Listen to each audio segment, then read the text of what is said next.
రెంటచింతల మండలం పాల్వాయి జంక్షన్లో వేచి ఉన్నటువంటి శ్రీ కనకదుర్గమ్మ అమ్మవారికి ఆషాఢమాసం పురస్కరించుకొని శ్రీ కనకదుర్గమ్మ అమ్మవారికి దేవాలయం అభివృద్ధి కమిటీ ఆధ్వర్యంలో ఆషాఢ మహోత్సవాన్ని ఎంతో వైభవంగా ఏర్పాటు చేశారు. దేవాలయాన్ని ప్రత్యేకంగా విద్యుత్ దీపాలతో వివిధ రకాల పూలతో అలంకరించారు. దేవాలయ ప్రాంగణం భక్తులతో కిటకిటలాడింది. ఆలయ పూజారి బాలాజీ శర్మ అమ్మవారిని వివిధ రకాల కూరగాయలతో శాకంబరీ దేవిగా ప్రత్యేకంగా అలంకరించి భక్తుల దర్శనార్థం ఏర్పాటు చేశారు. అమ్మవారికి ప్రత్యేక పూజలు నిర్వహించారు. వేచూరి సాంబశివరావు, వెంకటేశ్వర్లు, గుండా ప్రసాద్, నాగేశ్వరరావు, కొండలు, మల్లికార్జున, పండె నాగేశ్వరరావు అమ్మవారిని దర్శించుకొని ప్రత్యేక పూజలు నిర్వహించారు.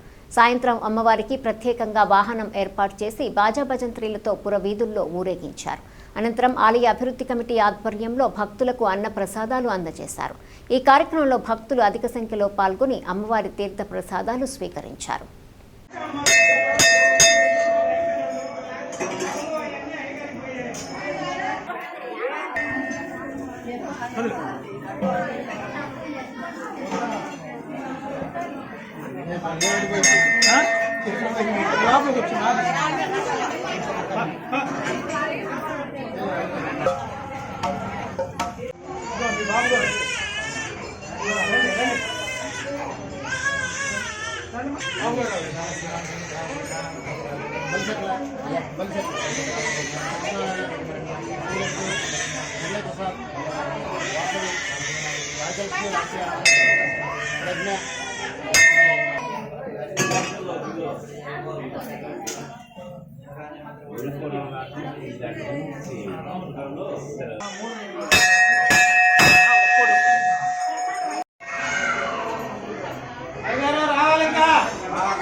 అయిపోయింది.